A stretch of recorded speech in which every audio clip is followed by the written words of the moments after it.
Sir నమస్కారం sir. నమస్తే. Sir ఇవాళ నందమూరి హరికృష్ణ గారి జయంతి సార్. ఒక 3 days బ్యాక్ ఆగస్ట్ 29th ఆయన వర్ధంతి కూడా జరిగింది సార్. మరి ఈ జయంతి సందర్భంగా ఆయన సినీ అండ్ రాజకీయ ప్రస్థానాల గురించి మీరేం చెప్తారు సార్?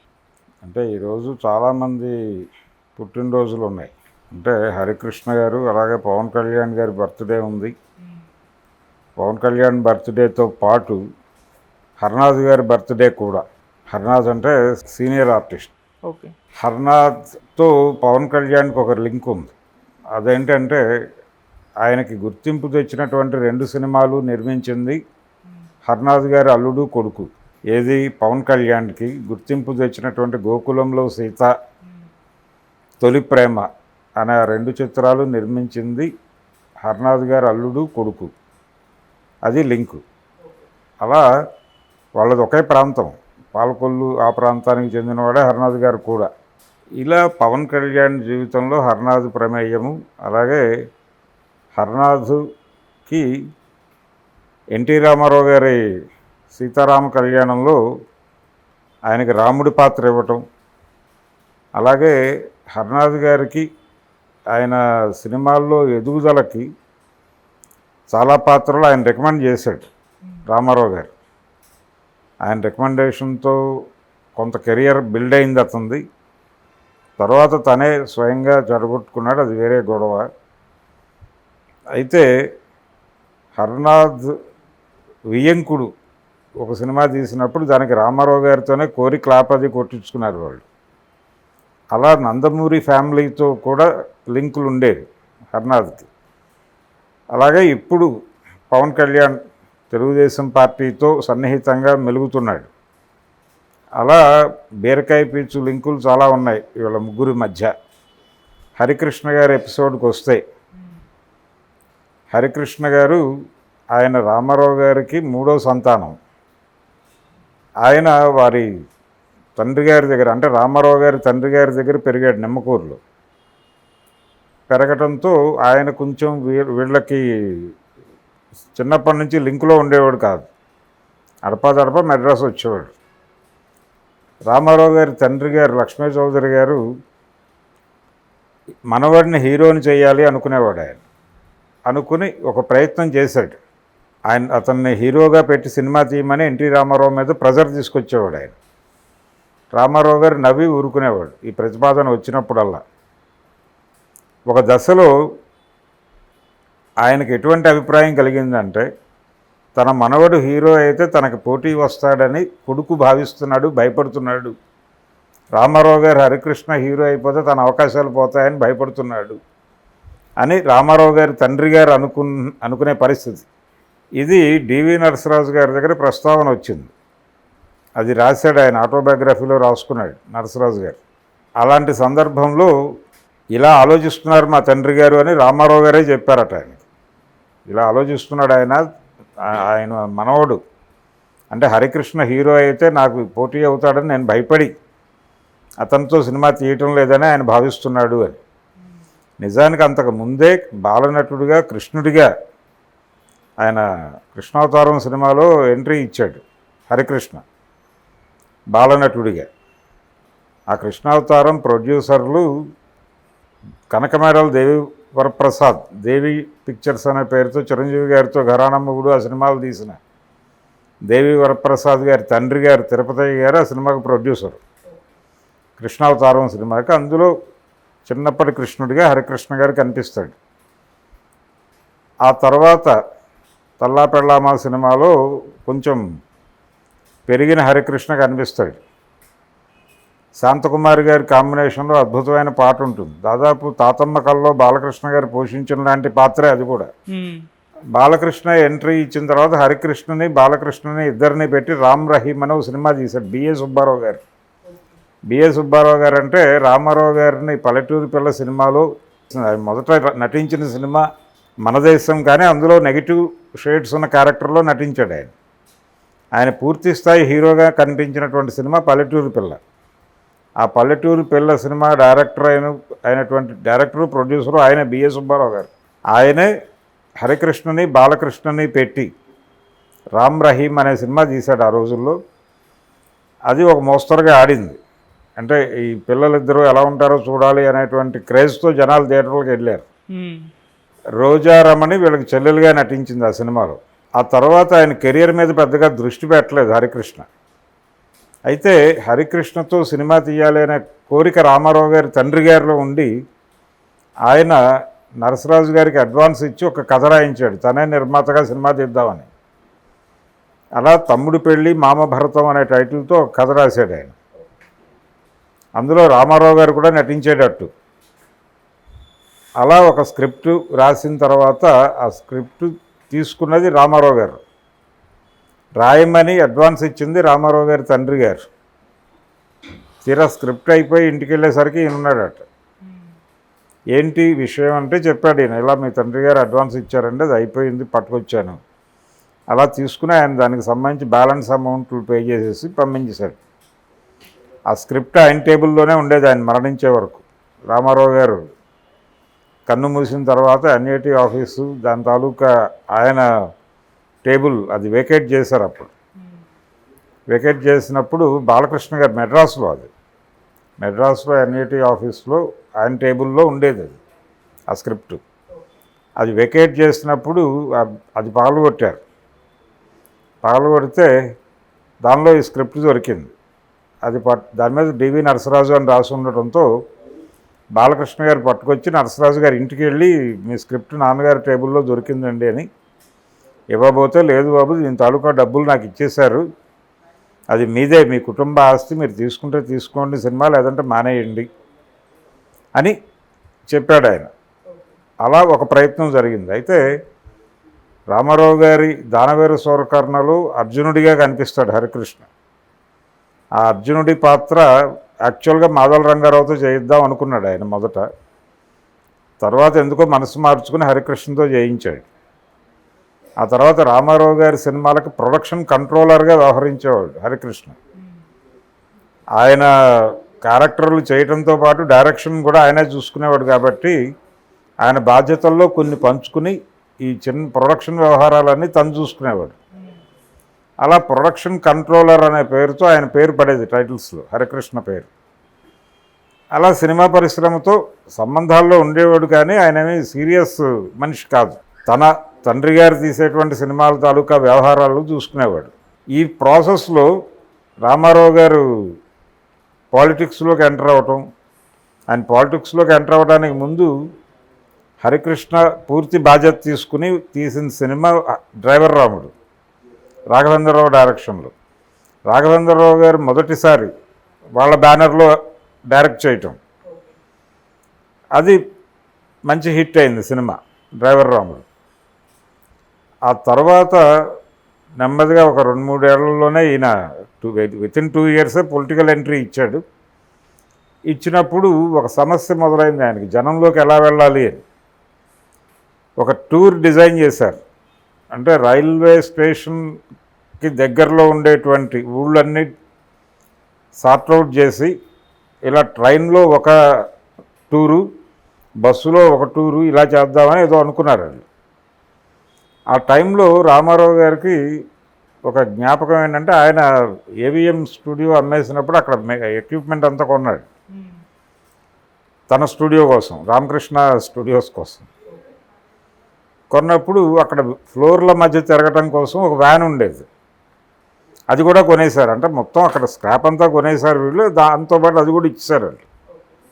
అది కూడా తెచ్చి ఇక్కడ పడేశారు. అది ఉంది కదా, దాన్ని ఎందుకు మనం వాడకూడదు అని ఆయనకు ఒక ఐడియా వచ్చింది. వచ్చి దాన్ని రిపేర్ చేసి, దానికి ఆల్రెడీ ఒక డ్రైవర్ ఉన్నాడు, రామారావు గారికి మొదటి నుంచి డ్రైవర్గా వ్యవహరిస్తున్న ఒక వ్యక్తి ఉన్నాడు. అతని ఆధ్వర్యంలోనే దాన్ని మొత్తం రిపేర్ చేసి పెద్ద టూర్ స్టేట్ మొత్తం తిరగడానికి పనికొచ్చే వెహికల్గా మార్చి దాన్ని చైతన్య రథం అని పేరు పెట్టి, ఆ చైతన్య రథం డ్రైవ్ చేసే బాధ్యత హరికృష్ణగా అప్పచెప్పాడు ఆయన.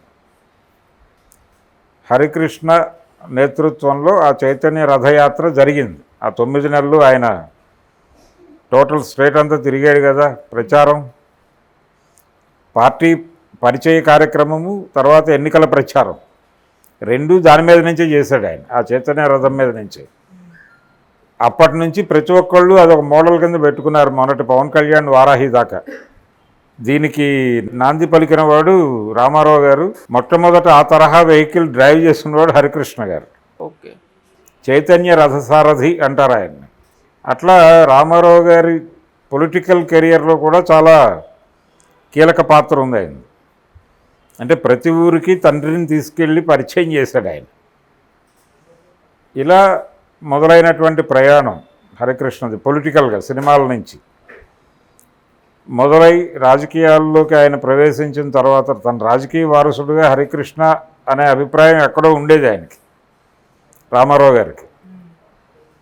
అయితే ఈలోపు అనేక సంఘటనలు తోసుకొచ్చి ఆయన లక్ష్మీ పార్వతిని వివాహం చేసుకోవటం, ఈ ప్రాసెస్లో అంటే 94 గెలుపు తర్వాత హరికృష్ణ గారు రామారావు గారి మీద బహిరంగంగా విమర్శలు ఎక్కుపెట్టడం అనే కార్యక్రమం ఒకటి నడిచింది. ఈ బహిరంగంగా విమర్శలు ఎక్కుపెట్టడం అనే దాన్ని చంద్రబాబు గారే మొదలుపెట్టించాడు. అంటే ఆయనకి ఈయన ద్వారా అంటే లక్ష్మీ పార్వతి ప్రవేశం ద్వారా జరిగినటువంటి ఈ కుటుంబానికి వాటిల్లబోయే ఇబ్బందికర పరిస్థితుల గురించి హరికృష్ణకి ఫీడ్ చేసి హరికృష్ణతో నెగిటివ్ స్టేట్మెంట్స్ ఇవ్వటం అనేది మొదలుపెట్టించిన వాడు చంద్రబాబు అనే విషయం అందరికీ తెలుసు. అలా లక్ష్మీ పార్వతి అనే బూచిని చూపించి కుటుంబాన్ని తన వశీకరణం చేసుకుని, అందులో భాగంగా హరికృష్ణ గారు హైలీ ఎమోషనల్ క్యారెక్టర్. అది ఆయనకి కొంచెం ఎమోషన్ తగిలిస్తే ఆయన మిగిలింది చూసుకుని బహిరంగంగా మాట్లాడటానికి పెద్ద భయపడే మనిషి కాదు అతను. తనకు ఏదనిపిస్తే అది, రామారావు గారు ఎలాగైతే ఏదనిపిస్తే అది మాట్లాడేవాడు. అంటే కేంద్ర ప్రభుత్వం మిథ్య అని అనేయగలిగాడు ఆయన మైకుల ముందు నిలబడి. రాష్ట్ర ప్రభుత్వ ఉద్యోగులకు వేతనాలు పెంచమంటే ఇప్పటికే పందికొక్కులు తింటున్నారు ఖజానాని అనేసాడు, ఏమాత్రం మొహమాట పడకుండా. ఎటువంటి ప్రమాదం వాటి ఉద్యోగులను కామెంట్ చేయటం కొంచెం పెద్ద వ్యవహారం కదా, వాళ్ళు గొడవ చేశారు. ఇలాంటివి అనిపించినప్పుడు మాట్లాడటానికి వెనుకాడుగు వేసేవాడు కాదు ఆయన, అనేసేవాడు మాట. అన్న తర్వాత ఏంటనేది వేరే గొడవ. ఆ ధోరణి ఇతనికి కూడా ఉంది, కొంత హరికృష్ణకు కూడా ఉంది. అలా ఆయన దూకుడుగా రామారావు గారికి వ్యతిరేకంగా మాట్లాడటం, ఇది ప్లాట్ఫామ్. ఏది చంద్రబాబు గారి వెన్నుపోటుకి పూర్వరంగం. ఇది ఈ పూర్వరంగం మీద నుంచి వెన్నుపోటు కార్యక్రమాన్ని విజయవంతంగా నిర్వహించాడు ఆయన చంద్రబాబు. నిర్వహించిన తర్వాత రామారావు గారి ఆయన పదవి పోయిన తర్వాత వీళ్ళు ప్రమాణ స్వీకారం చేశారు. సెప్టెంబర్ 1వ తారీఖు, సెప్టెంబర్ 1, 1995 సంవత్సరం ప్రమాణ స్వీకారాలు చేసి రామారావు గారి ఆశీర్వాదం కోసం వెళ్ళారు రోడ్ నెంబర్ 13కి. అక్కడ ఉండేవాడు అప్పుడు ఆయన. అబిట్స్ ఇల్లు ఖాళీ చేసి ఇక్కడికి వచ్చాడు. ఇక్కడ ఉండగా వీళ్ళు వెళ్ళారు. అక్కడ పెద్ద గ్రౌండ్ ఉండేది, బషీరుద్దీన్ బాబు ఖాన్ గారి స్థలం. అక్కడ ఉన్నారు కార్యకర్తలు అందరూ, పెద్ద హడావిడి నడుస్తోంది ఆల్రెడీ అక్కడ. వీళ్ళని రానివ్వలేదు, ఎంటర్ కానివ్వలే, అక్కడికి ఆ ఇంట్లోకి ఎంటర్ కానివ్వలే. ఏంటి గొడవ అని అడిగాడు ఆయన లోపల నుంచి. ఏంటి బయట గొడవ అని అడిగితే ఆ పక్కన ఉన్న వాళ్ళు ఎవరో చెప్పారంటే వీళ్ళు ఆశీర్వాదం కోసం వచ్చారు, మన వాళ్ళు లోపలికి రానివ్వట్లేదు అని. ప్రమాణ స్వీకారం అయిపోయిందా అని అడిగాడు ఆయన. అయిపోయింది. హరికృష్ణకి ఏమన్నా మినిస్ట్రీ ఇచ్చారా అని అడిగాడు ఆయన. ఒకటే ప్రశ్న. ఇచ్చారండి, రవాణా శాఖ ఇచ్చారు. పోన్లే అన్నట్టు ఆయన. అంతే, పోన్లే, అంత కష్టపడ్డాడు, నన్ను తిట్టాడు, దానికి ఏదో ప్రతిఫలం దక్కింది అతనికి అని ఒక చిన్న సంతృప్తి వ్యక్తం చేశాడు రామారావు గారు. అట్లా చంద్రబాబు గారి క్యాబినెట్లో హరికృష్ణ గారికి రవాణా శాఖ ఇచ్చారు. ఆ రవాణా శాఖ మంత్రిగా ఆయన చాలా రిఫార్మ్స్ తీసుకొచ్చాడు. బస్ స్టాండుల్లో అవన్నీ ఇప్పటికీ చెప్పుకుంటారు. ఓకే. ఇలా నడుస్తూ ఉండగా 6 నెలల లోపు ఆయన అప్పటికి ఎమ్మెల్యే కాదు, ఏమీ కాదు, కానీ మంత్రి పదవి ఇచ్చేశారు. అంటే ఎన్టీఆర్ని ఎదుర్కొనే మనిషి ఇతనొక్కడే కాబట్టి ఇతన్ని జాగ్రత్తగా చూసుకోవాలనే కాన్స్పిరసీ, కుట్రపూరిత హృదయంతో మాత్రమే ఇతనికి మంత్రి పదవి ఇచ్చాడు చంద్రబాబు. అలా మంత్రి అయిన తర్వాత ఈలోపు రామారావు గారు కన్నుమూశారు. రామారావు గారు కన్నుమూసాక హరికృష్ణతో పని లేదు మనకే అనుకున్నాడు చంద్రబాబు. నిజానికి ఆ అంత్యక్రియల ఇది జరిగేటప్పుడు కూడా లక్ష్మీ పార్వతిని ఆ వెహికల్ నుంచి దింపేయటం, ఈ వ్యవహారాలు అన్నింటిలోనూ హరికృష్ణ గారు కీలకంగా వ్యవహరించాడు. ఇదంతా అయిపోయింది, పని అయిపోయింది, పార్టీ తన కంట్రోల్లోకి వచ్చేసింది, ప్రభుత్వం తన కంట్రోల్లోకి వచ్చేసింది. ఇంకా హరికృష్ణతో మనకు పని లేదు అనుకున్నటువంటి చంద్రబాబు గారు ఆయనకి 6 నెలల లోపు ఎమ్మెల్యేగా గెలిపించుకోవాలి, లేదంటే కనుక ఎమ్మెల్సీని చేసి ఆ పదవి కొనసాగించాలి. ఈ రెండూ చేయలే, వాంటెడ్గానే చేయకుండా హరికృష్ణకి ఆ పదవి పోయేలా చేశాడు చంద్రబాబు. ఆ తర్వాత వాళ్ళిద్దరి మధ్య గ్యాప్ పెరిగింది. ఆయనకు అర్థమైంది సీన్, హరికృష్ణకి జరిగిన మోసం అర్థమై ఆయన నెమ్మదిగా చంద్రబాబుకు వ్యతిరేకంగా మాట్లాడటం మొదలుపెట్టాడు. కానీ అప్పటికే పార్టీ మొత్తాన్ని తన కంట్రోల్లోకి తీసేసుకున్నాడు. ఆయన తీసేసుకున్న తర్వాత ఎన్టీఆర్ ఎస్టేట్లో ఈ ఆహ్వానం హోటల్ కింద ఉన్నటువంటి షట్టర్స్లో ఆయన అన్న తెలుగుదేశం అనే పార్టీ కార్యాలయం ప్రారంభించాడు హరికృష్ణ గారు. ఆ ఆహ్వానం హోటల్ ఆయన కంట్రోల్లోనే ఉండేది. అక్కడ ఆయన ఆఫీస్ ఓపెన్ చేశాడు. ఓపెన్ చేసి అన్న తెలుగుదేశం తరఫున కంటెస్ట్ చేశారు వాళ్ళు. ఓడిపోయాడు ఆయన, గుడివాడ నుంచి కంటెస్ట్ చేసి. అప్పుడు ఆయన ఎన్నికల ప్రచారము ఇతర వ్యవహారాలని కొడాలి నాని గారు నిర్వహించేవాడు అక్కడ. అలా కొడాలి నానికి జూనియర్ ఎన్టీఆర్కి ఉన్నటువంటి రిలేషన్ అక్కడి నుంచి మొదలైంది. ఆ తర్వాత ఆయన తన వారసుడిగా, నటవారసుడిగా జూనియర్ ఎన్టీఆర్ని పట్టుకొచ్చాడు. కళ్యాణ్ రామ్ వచ్చాడు. అలా ఈయన ఈ అన్న తెలుగుదేశము ఇవన్నీ నడుస్తున్నటువంటి టైంలోనే ఈయనకి పరిటాల రవితో మంచి స్నేహం ఉండేది. హరికృష్ణ గారిది చాలా స్నేహ హృదయం. ఆయన ఎవరితోనైనా ఫ్రెండ్షిప్ చేసేవాడు. ఎవరైనా ఏదైనా ఇబ్బందుల్లో ఉన్నారు అనుకుని ఆయన దృష్టికి వస్తే తను చేయగలిగిన హెల్ప్ చేసేవాడు. అలా హెల్ప్ తీసుకున్న వాళ్ళు చాలామంది ఇప్పటికీ చెప్పుకుంటారు ఆయన పేరు. వాళ్ళల్లో వైవిఎస్ చౌదరి గారు కూడా ఉన్నారు. చౌదరి గారికి ఒకసారి ఫ్యామిలీ పరమైనటువంటి ప్రాబ్లం, అంటే వాళ్ళ ఫాదర్కి డబ్బులు ఇవ్వాల్సిన వాళ్ళు ఎగ్గొట్టి ఎక్కడున్నారో తెలియకుండా పారిపోయి బర్డెన్గా మారిపోయి వాళ్ళకి, అంటే వాళ్ళ ప్రాపర్టీస్ ప్లెడ్జ్ చేసి ఇచ్చినటువంటి డబ్బులు తీసుకుని పారిపోయి మోసం చేసిన ఒక వ్యక్తి. అతను ట్రేస్ కాక ఏం చేయాలో అర్థం కాని క్రైసిస్లోకి వెళ్ళిపోయిన సందర్భంలో ఆయన ఏదో షూటింగ్కి వచ్చాడు ఇక్కడ రామకృష్ణ స్టూడియోస్ వాళ్ళ ప్రొడక్షన్, బాలకృష్ణతో తీసినటువంటి సినిమా తాలూకా షూటింగ్కి ఇక్కడికి వచ్చినప్పుడు, పట్టాభిషేకం సినిమానే బాలకృష్ణతో తీశారు వాళ్ళు, రాఘవేంద్రరావు గారి డైరెక్షన్లో. ఆ సినిమా షూటింగ్కి వచ్చినప్పుడు ఈయన కొంచెం ఇబ్బందుల్లో ఉన్నాడు. అంటే అక్కడికి వచ్చి అప్పట్లో ఎస్టీడీ ఫోన్లు మాట్లాడుకోవాలి కదా, అలా మాట్లాడుకుంటుండగా 2-3 సార్లు చూసి ఏదో ప్రాబ్లంలో ఉన్నట్టున్నావా నువ్వు అన్నట్టు. ఆయన క్యాజువల్గా, ఆయనకి సంబంధం లేదు, అడగాల్సిన అవసరం లేదు. ఇతను డైరెక్షన్ డిపార్ట్మెంట్లో ఒక కుర్రాడు అంతవరకే.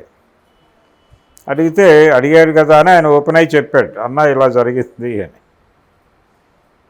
వాటి డీటెయిల్స్ ఇవి నాకు, నేను పర్సూ చేస్తాను విషయాన్ని అన్నాడు, రాసిచ్చాడు.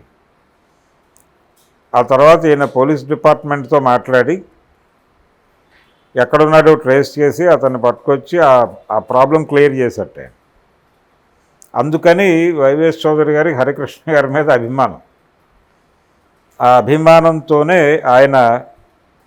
ఆయనతో తన బ్యానర్ ప్రారంభించినప్పుడు సినిమా తీయటానికంటే ముందే ఆయన నాగార్జునతో కలిపి హరికృష్ణతో సీతారామరాజును సినిమా తీశాడు. దానిలో ఆయన అప్పటికి నటన ఇవన్నీ వదిలేసి ఆయన వ్యాపార వ్యవహారాల్లో ఉండేవాడు. రాజకీయాలు కూడా దాదాపు వదిలేశాడు అప్పటికి. ఆ టైంలో వెళ్ళి ఆయన కన్విన్స్ చేసి పట్టుకొచ్చి ఆ సినిమాలో యాక్ట్ చేయించాడు.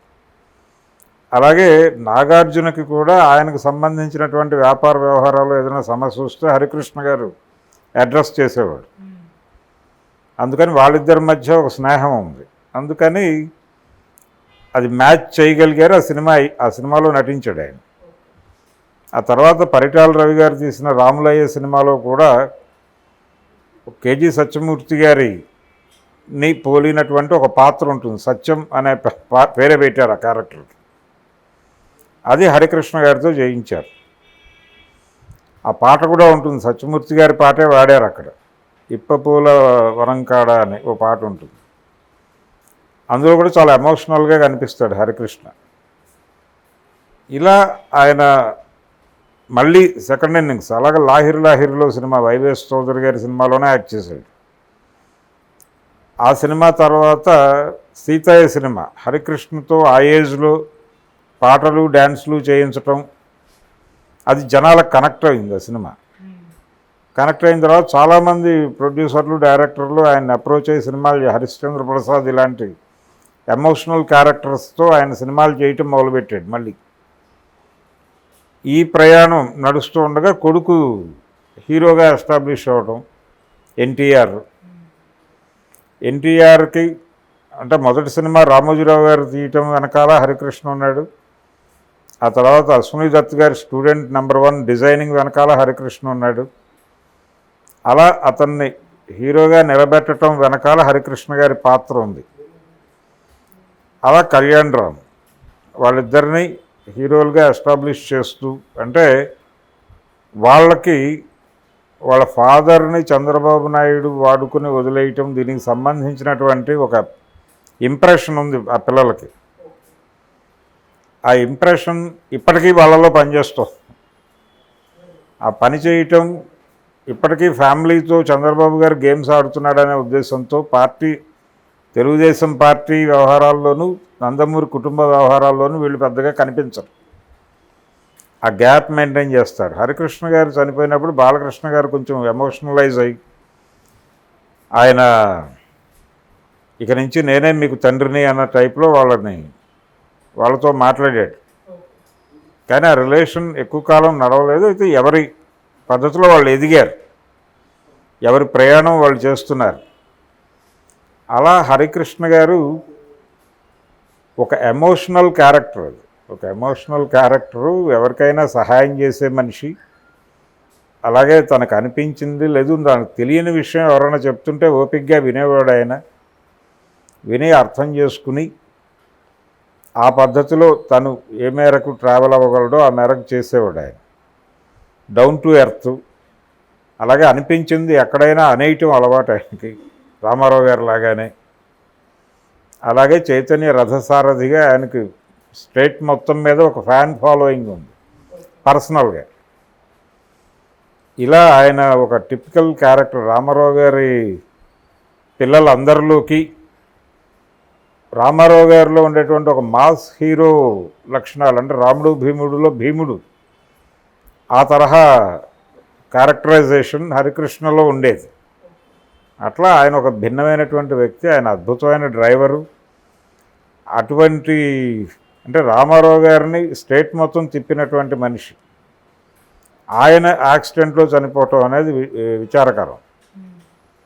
అలాగే ఆయన కుమారుడు జానకిరామ్ కూడా అలాగే మరణించాడు.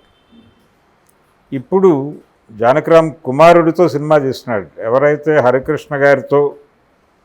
హరికృష్ణ గారు ఇవన్నీ వదిలేసి వెళ్ళిపోయి ఆయన వ్యాపారాల్లో ఆయన ఉన్న టైంలో లాక్కొచ్చి ఆయనతో సినిమాలు తీయటం అనేది మొదలుపెట్టిన వైవిఎస్ చౌదరి గారే ఇప్పుడు హరికృష్ణ గారి మనవడితో సినిమా చేస్తున్నాడు. ఆ సినిమా సక్సెస్ ఇస్తే, అంటే సీతయ్య ఈ సినిమాలు ఎలాగైతే లాహిరిలో అవి సక్సెస్ ఇచ్చి ఆయన కెరియర్కి ఉపయోగపడ్డాయి, ఈయనకి మళ్ళీ సినిమాలు వచ్చినాయి విచిత్రంగా. అలా ఇప్పుడు ఆయన మనవడితో, అతని పేరు ఎన్టీఆర్. సో ఈ ఎన్టీఆర్ ఎంటర్ అవుతున్నాడు కాబట్టి ఆయన జూ ఎన్టీఆర్ తీసేయమన్నాడు. ఇంకొక జూ ఎన్టీఆర్ ఎంటర్ అవుతున్నాడు కాబట్టి, ఇంకో జూనియర్ వస్తున్నాడు కాబట్టి, ఇంకా తను జూనియర్గా కొనసాగటం భావ్యం కాదని నన్ను జూనియర్ అని పిలవకండి అన్నాడు ఎన్టీఆర్. జానకిరామ్ కొడుకు వస్తున్నాడు కాబట్టి ఆ ఉద్దేశంతో అన్నాడు ఆయన. అలా ఇప్పుడు ఇంకొక జూనియర్ ఎన్టీఆర్ని తెర మీదకి పట్టుకొస్తున్నాడు ఈయన చౌదరి గారు.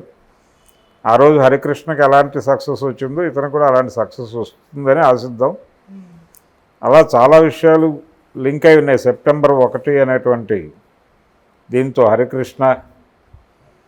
హరికృష్ణ జయంతి, చంద్రబాబు గారి వెన్నుపోటుకి 30 ఏటా వెన్నుపోటు ప్రవేశించడం, ఇవన్నీ ఇంటర్లింక్డ్ వ్యవహారాలు. అలా మనం హరికృష్ణని మరొకసారి ఈరోజు గుర్తు చేసుకుంటాం.